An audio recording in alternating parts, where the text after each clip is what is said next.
لا أريد شيئا من هذه الدنيا غير سلامة القلب ورضا الله عني، وأن أكون في المكان الذي أحبه مع أشخاص أحبهم.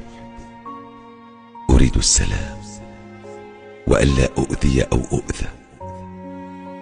اللهم إني أسألك السماح والذكر الطيب وسلامة الصدر بعيدا عن الدنيا وما فيها، وأسألك أن ترضى عني وترضيني وترضي قلبي.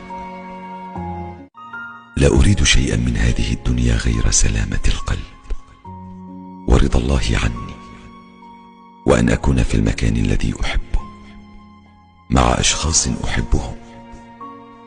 أريد السلام وألا أؤذي أو أؤذى. اللهم إني أسألك السماح والذكر الطيب